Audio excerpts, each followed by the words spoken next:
All right, Monotrines, I'm using a different program today to help share screens and stuff. Just have a bit of a play around. There I am.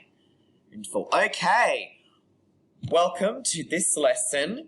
Last week we looked at monologues. We learned about what the definition of a monologue, which is a one-person act, and it's sharing the character's thoughts with the audience.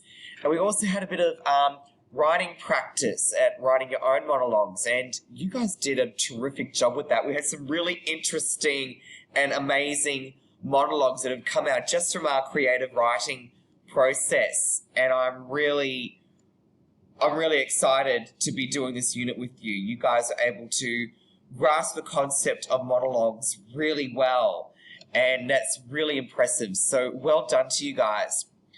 This week, we are going to get a head start on our assessment task. Namely, we're going to start writing our monologue on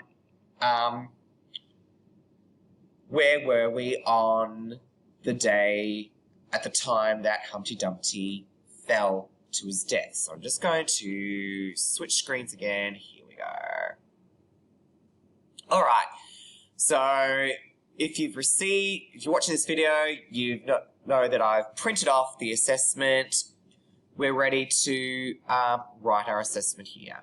So at this part, it says use this space to start writing your monologue script. Here's how you can start it off. Because I'm going to be asking you, where were you? Did you push Humpty Dumpty over? And you'd be like, I didn't do it. How could I? I'm going to start typing this up. So I'm doing this right off the cuff. I have not premeditated this. I have not premeditated. We're talking about killing Humpty Dumpty. We're talking about it being premeditated. I'm just going to delete all this part here. All right. And I'm just going to type in. Obviously, you were right. I'll just type it in. I didn't do it. How could I? I was happily dancing to the Macarena. Some of you were doing the nut bush as well. So I was happily dancing to the Macarena, minding my own business, chatting up Little Red Riding Hood. I've had a crush on her for ages, and this was my chance, my one and only chance to ask her out on a date. I'm just going to pause it at this point because otherwise it's going to take too long. So I'm going to pause it, finish the monologue, and read it out to you. Won't be a second.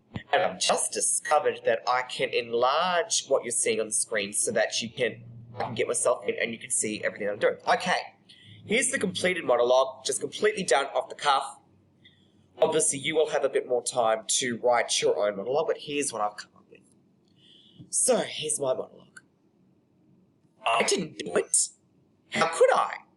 I was happily dancing to the Macarena, minding my own business, chatting up Little Red Riding Hood. I've had a crush on her for ages, and this was my chance, my one and only chance to ask her out on a date. So I walked up to her, made sure that I put enough deodorant on, made sure my breath didn't smell, and politely tapped her on the shoulder. She had just finished dancing with the big bad wolf when she turned around when I tapped her on the shoulder. I was beside myself. I couldn't think straight. I just stood there and stared at her like a stunned mullet. Exclamation mark. Punctuation matters. When she asked me if everything was okay, that's when I finally put my words together and tried to say, Miss Riding Hood, I was just wondering, maybe we could, maybe you would want to, go out. That was when we heard the blood-curdling scream from Little Bo Peep and saw Humpty had fallen from the wall. In the mad rush that followed, I lost Little Red Riding Hood in the crowd, and I never got the opportunity to try asking her out again since then. Between you and me, though, I think little Miss Muffet might have had something to do with Humpty's death. She had always been jealous of the fact that he had a wall to sit on, and all she got to sit on during the disco was this lousy old tuffet. And to top it off, the tuffet was filled with spiders. I actually overheard those two arguing over sharing the wall, and Humpty actually refused to get up and share the wall with her. So, I would be asking her if I were you. So you see how easy that was to just sort of come up with something creative and fancy? Well, I can't think today. So you can see how easy it was to just come up with something creative and funny and entertaining for your audience, which is me. So your monologue is being done in front of me. So without further ado, I'm going to hand the time over to you in class to start writing your monologues. I can't wait to read your drafts for next lesson and try and tweak some things and try and give you some ideas on how you can make them even more entertaining and exciting. Next week's lesson, I'm going to teach you some rehearsal skills, how to memorize your lines and rehearse so that you'll be able to put your performance on stage. That's Mr. Teodo signing off for now. Have fun writing your monologues, and I'll see you next time. Bye for now.